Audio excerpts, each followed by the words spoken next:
Bonjour à toutes et à tous, c'est Christine de Style Harmonie, merci de me rejoindre.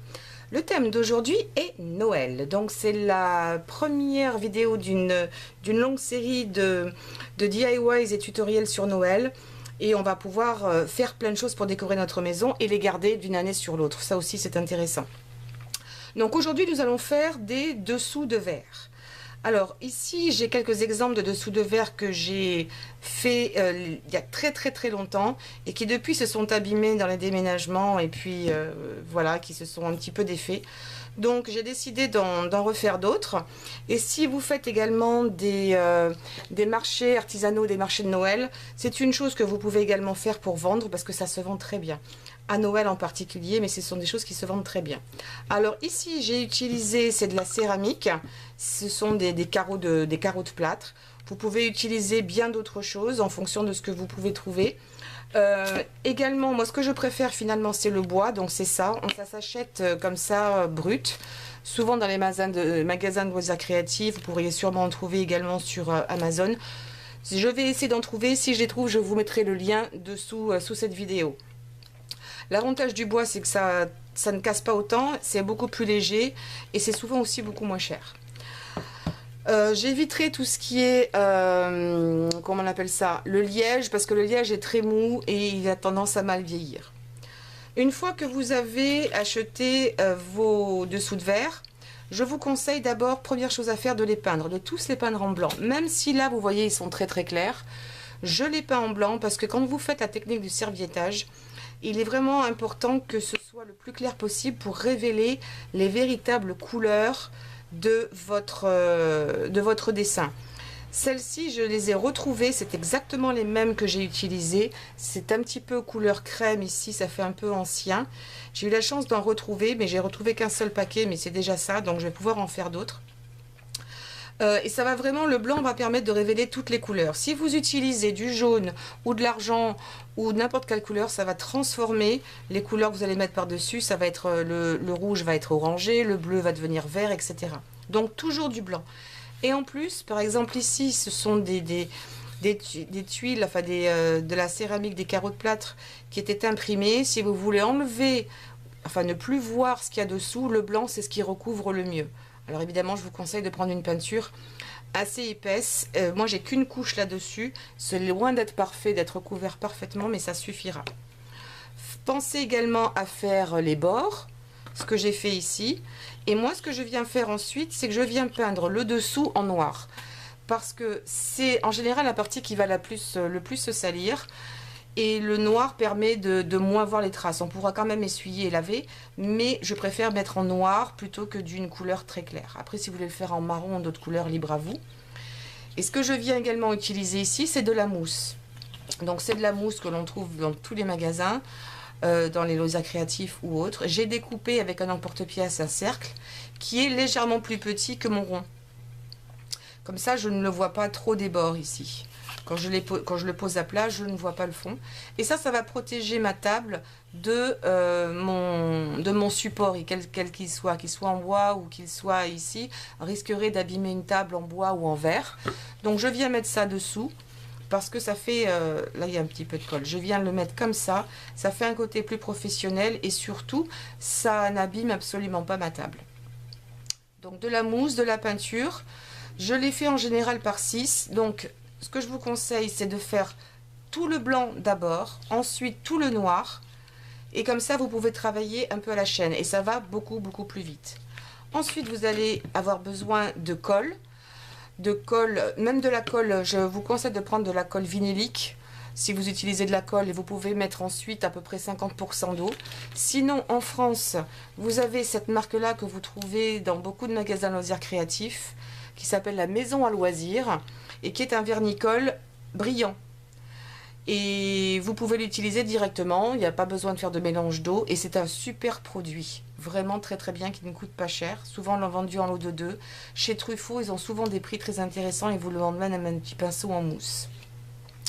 Donc après vous avez également la marque Cléopâtre, je crois, qui fait également plein de choses, Décopatch aussi, mais ça coûte très cher, alors que simplement de la colle vinylique avec un petit peu d'eau pour la rendre plus liquide fonctionnerait très bien. Ou ça c'est parfait, moi j'adore celle-ci.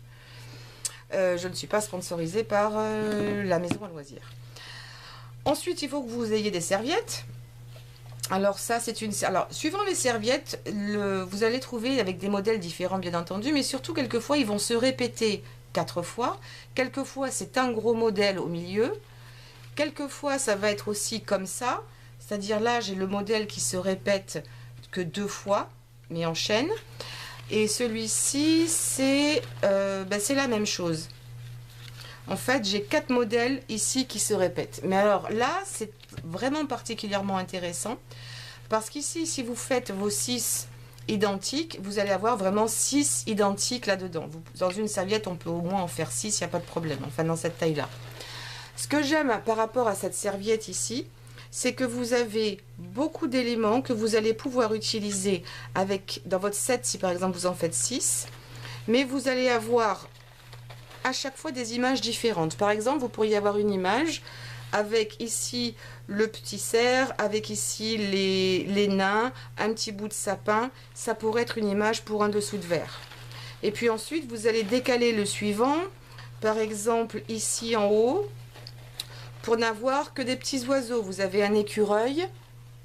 Voilà, vous avez un écureuil ici et vous avez des petits oiseaux, vous avez de la neige. Donc, une serviette comme ça est également très intéressante. On pourrait venir ici pour avoir une autre image, etc.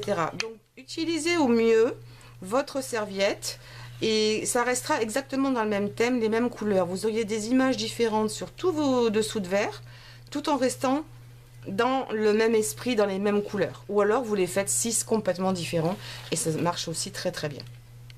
Bon, une fois que c'est peint et complètement sec, on va maintenant découper notre serviette. Donc, moi je découpe toujours parce que utiliser toute la serviette, je trouve que c'est embêtant. Donc, je viens ici, grosso modo, voir la taille qu'il me faut. Et je viens, surtout que ce dessin est particulièrement simple, et je viens découper autour. Voilà. Alors, ne vous inquiétez pas. Sur beaucoup de serviettes, on voit ici les bordures. Il y a pas mal de petites choses gaufrées. Est-ce que vous allez les voir? Alors, est-ce que ça fait le zoom? Oui, il y a beaucoup de petits dessins ici. Cela va disparaître en mettant la colle et en l'appliquant à plat ici sur votre dessous de verre. Donc, quand vous avez besoin de faire du découpage, je vous conseille de garder votre serviette entière. Et c'est au moment où vous allez coller que vous allez séparer les différents morceaux de tissu, de papier. Donc en général, vous en avez 3. Vous avez la première feuille qui est imprimée et ensuite vous avez 2 autres feuilles ici en dessous. Voilà, 1, 2, 3. Alors vous les séparez en douceur pour éviter de les déchirer. Et vous n'allez garder que celle-ci. Si vous oubliez, de toute façon, vous allez vite voir que ça va se décoller, ça ne va pas tenir. Alors, il y a une technique qui fait que, qui dit qu'il faut mettre d'abord la colle et ensuite on vient l'appliquer par-dessus. Moi, je ne le fais pas parce que ça m'a souvent embêté plus qu'autre chose. Je préfère, en plus on le voit un peu par transparence, faire comme ça, voir exactement où je veux mettre mon papier. Parce que si ensuite je l'enlève et que je reviens mettre la colle et que si jamais ça touche, il est plus mis en place, vous voulez essayer d'enlever votre serviette, ça va se déchirer. Alors moi, cette technique est beaucoup plus simple. Je décide où je veux mettre mon motif, parce que je préfère voir cela plus que le haut. Donc je peux venir presque à ras, c'est pas un problème. Et maintenant que je suis contente de l'endroit où je veux que ma serviette soit posée, je vais commencer à coller. Alors, je vous conseille de prendre pour le serviettage des pinceaux qui soient les plus souples possibles. Alors vous avez ceux-là qui sont tout blancs à la base, et vous avez aussi ceux qui sont de couleur un petit peu dorée. Ceux-là sont très bien. Ceux qui ont des poils un peu jaunes sont des poils très durs et ça risquerait de venir déchirer votre serviette. Donc un pinceau vraiment très très souple, pas la peine de mettre cher, hein, c'est du synthétique. Un pinceau très souple. Et aussi, il faut travailler avec pas mal de colle. Il y a plusieurs techniques, enfin, il y a plusieurs trucs et astuces. C'est d'y aller en douceur, d'avoir beaucoup de colle ou de vernis sur votre serviette et sur votre pinceau. Ce qui fait que ça va glisser. Quand on déchire, c'est soit qu'on a appuyé trop fort, soit que ça manque de colle, c'est devenu un peu sec, crac, on tire et ça déchire. Si ça se déchire, on peut toujours venir réparer. Alors là, je vais prendre mon vernis-colle, je mets ma colle dedans, mon pinceau dedans, et on travaille du centre en étoile vers l'extérieur. Et on y va en douceur. Autre chose, mon pinceau, je ne le mets pas à la verticale. Mon pinceau est presque à l'horizontale, oui, à l'horizontale, sur mon support. Et franchement, c'est facile, c'est très addictif et on peut faire cette technique sur plein de choses. Je maintiens un tout petit peu la feuille en l'air, comme ça. Et je viens tout doucement appliquer ma colle ou mon vernis. Et quand je vois que ça commence à être un petit peu sec, je n'hésite pas à en rajouter. Alors, la technique de serviettage fait que vous allez avoir des petites rides parce que le papier bouge avec l'eau, avec la colle, et souvent les gens ont tendance à faire beaucoup de rides. Je ne trouve pas ça laid du tout. Maintenant, avec l'expérience, vous allez en faire beaucoup moins. Je vous montrerai là, une fois que j'aurai terminé, qu'il y aura très peu de rides parce que je vais à plat. Je travaille bien du centre vers l'extérieur en douceur. Je viens caresser mon papier et aussi éviter de passer trop souvent de fois au même endroit. Voilà. Hop, je continue par là. Je vais peut-être le tourner. Et de préférence, travailler sur une surface qui ne va pas coller. Parce que si jamais vous renversez un petit peu de colle, il ne faudrait pas que ça colle dessous. Donc je continue, je reviens vers le centre jusqu'à l'extérieur. On utilise aussi la lumière. Moi, j'utilise beaucoup la lumière pour voir là où ça brille et là où ça ne brille pas. Là où ça brille, c'est que c'est... Je suis déjà venue, c'est sec. Là où ça ne brille pas, quand ça brille, c'est que c'est mouillé. Quand ça ne brille pas, c'est que c'est sec. Je ne suis pas encore passée. Voilà. Alors, sur la première couche, vous allez avoir certainement des traces de pinceau. Là, j'ai une petite bulle. Mais il y aura très peu de pliures. Les pliures, c'est aussi ce qui fait un peu le charme du serviettage. Mais ça va disparaître déjà avec l'expérience. Comme ça, ensuite, en mettant le pinceau bien à plat, vous en éviterez un maximum. Si vous avez une petite bulle d'air, des fois avec le pinceau, on arrive comme ça à les enlever. Sinon, toutes les imperfections, quand vous allez venir remettre des couches de vernis par-dessus, vont peu à peu disparaître. Moi, je vous conseille, c'est ce que je fais, je mets environ 3, même 4 bonnes couches de vernis-colle. D'abord parce que ça rend l'ensemble, bon ici c'est du brillant, donc ça le rend très brillant, mais c'est que surtout, ça va protéger votre dessous de verre. Quand on met un verre avec souvent de la glace par exemple, il va y avoir de l'humidité qui se met et de l'eau qui coule à l'extérieur du verre. Il faut que ça puisse être protégé, sinon votre papier va s'abîmer, il va devenir, il va s'humidifier, il va devenir moisi. Moi j'ai eu des sets que je n'avais pas assez protégés, qui étaient devenus vraiment très laids. Pensez aussi à mettre du vernis ici sur les côtés et vous peindrez au dernier moment. Je parle juste des côtés. Donc, une fois que ça c'est fait, on ne va plus y toucher. Alors, vous pourriez venir peindre, coller les côtés. Vu la taille et vu que ce soit rond, je le fais en 2 étapes. Si je fais les côtés, j'attends que ce soit sec et je viens après. Parce que sinon, on risque de se mettre les doigts partout. Et là, le doigt sec sur du papier mouillé, on va tout arracher. Si jamais vous arrachez, vous allez prendre un petit peu du bout, par exemple ici, qui vous reste, qui correspond au trou que vous avez fait ici si vous avez arraché, et vous venez le déchirer. Ne venez pas découper. Si vous découpez, vous allez avoir, quand vous allez remettre, vous allez en fait combler l'espace vide, on va voir la démarcation de la coupure. Si vous ne voulez pas que ça soit, il faut déchirer. Parce que ça va adoucir les bords, vous déchirez votre petit morceau, admettons que ce soit du rouge que vous ayez abîmé, vous le mettez et le fait que ce soit un peu déchiré, on ne verra pas votre raccord. Ça se verra beaucoup moins que si vous faites des angles bien droits comme ici où ça va être vraiment cassé et ça va être bien visible. Sinon, on peut éventuellement rattraper aussi avec des feutres. Ça dépend un petit peu de l'endroit et de la taille. Donc ça, il faut maintenant bien le laisser sécher et ne plus le toucher. Je reviens dès que c'est sec pour vous montrer la suite, comment on enlève et on découpe le papier et qu'on l'arrange. Et ensuite, comment on va faire les bords. Alors, je vous dis à tout de suite avec la partie numéro 2. Donc me voilà avec ce dessous de verre qui est presque complètement sec. Je devrais peut-être attendre un petit peu, mais disons que c'est suffisant. Je voudrais vraiment finir cette vidéo aujourd'hui. Donc ensuite je le mets à l'envers. C'est beaucoup plus facile de couper dans ce sens-là que de couper un peu à l'aveugle comme ça. Là on risque de couper un petit peu trop. Donc une fois que c'est sec, et il est beaucoup plus facilement manipulable aussi.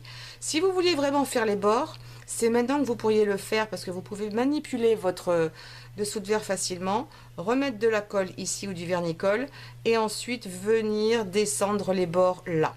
Comme je sais que moi je vais peindre les bords, cette étape est totalement inutile pour moi. Donc je vais venir couper ici.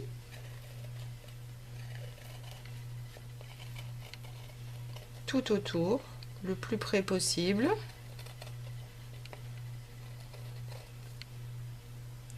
J'aime pas quand il y a des morceaux qui restent là, voilà.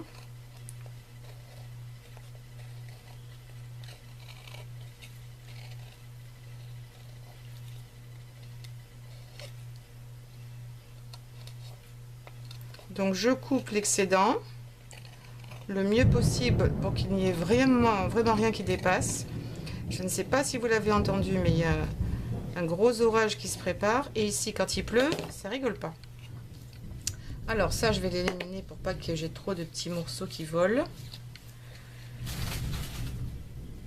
Donc, une fois que vous avez ça, hein, il m'en reste encore un petit bout. Une fois que vous avez vraiment bien découpé votre papier tout autour, ce que vous allez faire, c'est que c'est le moment ou jamais de vérifier si tout est vraiment bien collé. S'il y a des morceaux, vous voyez, qui ne sont pas bien collés, c'est le moment de les recoller et de patienter avant de poursuivre le reste. Apparemment, c'est bien collé, mais c'est pas super bien coupé. Donc, je vais revenir couper au maximum. Ce que vous pourriez faire aussi, c'est utiliser une lime à ongles.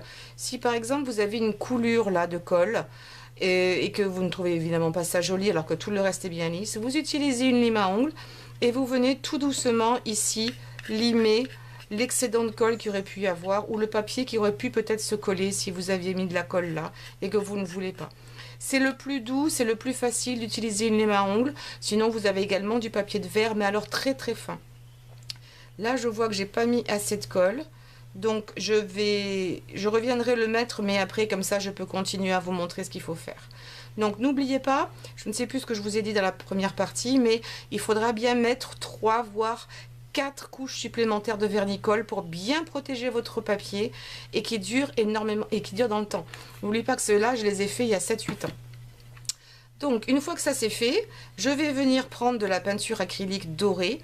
Utilisez la marque qui vous plaît le plus et dans les couleurs. Ça pourrait être du vert, j'aurais pu mettre du rouge aussi. Je vais mettre un petit peu plus, voilà. Vous pourriez également utiliser des marqueurs style peinture avec de la peinture acrylique. Je suis pas fan de la couleur que j'ai là, ça va être trop foncé, donc je préfère y aller avec du doré. Un pinceau plat, ce sera beaucoup plus facile à appliquer et ça évitera également d'en mettre partout. Donc là, je vais venir peindre tout autour. Voilà. Vérifiez de temps en temps que vous n'avez pas mis sur le dessus. S'il y en a, avec votre doigt ou un petit chiffon humide, vous allez tout de suite l'enlever. Si vous le faites immédiatement, normalement, il n'y a pas de problème, il n'y a plus de traces. Par contre, quand l'acrylique est sec, là, ça pose problème. Donc peut-être que 2 couches seront utiles là aussi pour que ce soit un peu plus doré, pour être sûr qu'on ne voit pas le blanc. Moi, comme j'ai la lumière qui réfléchit, je ne suis pas sûre de savoir si je fais les choses comme il faut. Non. Je trempe dans un petit peu d'eau et j'enlève l'excédent. Donc je vais faire tout le tour ou pas, il m'en reste pas mal. Donc je vais m'arrêter là, je pense que je mettrai un petit peu de blanc, là j'ai débordé. Voilà. Donc on imagine que c'est fait. Quand votre tour est totalement peint de la couleur de votre choix et que c'est bien sec, vous allez ensuite, et ça ce sera le point final, venir prendre votre mousse et la coller ici au dos. Donc voilà, je suis revenue avec ma mousse. Et ensuite on n'a plus qu'à la coller au dos ici de notre dessous de verre. Donc vous pouvez le découper à la main ou avec des emporte-pièces. Moi j'ai des emporte-pièces, donc j'en profite et je viens les découper légèrement, comme je vous avais dit je pense tout à l'heure, un petit peu plus petit pour pas qu'on voit cette mousse noire sur les côtés. Après vous pourriez tout aussi bien prendre de la mousse de couleur. L'inconvénient c'est que la mousse de couleur va très vite, surtout si c'est une couleur claire, va très vite se salir. Donc là je mets de la colle bien comme il faut, et la colle à chaud va particulièrement bien tenir à la fois sur la mousse et également sur le bois. Maintenant vous pourriez utiliser une colle plus forte si vous le vouliez, une colle plus peut-être permanente. Moi je sais que ça marche plutôt bien, les deux ensemble là, cette mousse et contre le bois, ça marche vraiment bien. Donc j'attends quelques secondes. Voilà, ça devrait être suffisant. Je retourne, j'espère qu'il y a encore un petit peu de peinture, mais ça va. Donc après, voilà, il faudra simplement venir mettre quelques couches supplémentaires de vernis pour vraiment tout protéger, et votre dessous de verre est prêt. Il y a quelques imperfections, donc je vais venir reprendre ça, mais ça dépend aussi des fois des bouts de bois, des morceaux de bois qui ne sont pas toujours très réguliers. Donc là j'en ai fait quelques-uns ici, tous ne sont pas encore finis. Je voulais terminer mon set. Alors ne vous inquiétez pas, comme je vous ai dit, s'il y a des traces, vous allez peut-être arriver à les voir. Je vais essayer de me rapprocher un petit peu. Vous allez peut-être voir, alors, des traces de pinceau. Ici, voilà, vous voyez 3 grandes traces de pinceau. Ne vous inquiétez pas, parce qu'en revenant dessus avec votre vernis-colle, vous allez dans l'autre sens et ces traces de pinceau vont complètement disparaître. Ici, j'avais des traces de pinceau à l'origine et tout a vraiment disparu. Donc n'hésitez pas. J'espère que ce tutoriel vous aura plu. Moi, je me régale à faire ce genre de choses. Ça part super bien en termes de cadeaux. Pour vous à la maison, pour recevoir vos invités. Si vous faites des ventes sur des marchés artisanaux, franchement, ça prend pas beaucoup de temps. Vous pouvez les vendre à un bon prix parce que vous y avez quand même consacré du temps et beaucoup d'amour. S'il vous plaît, si ça vous a plu, vous me donnez un pouce en l'air. N'oubliez pas de souscrire et de partager. Partager, c'est aimer. Je vous dis à très vite, bisous, à bientôt. Au revoir.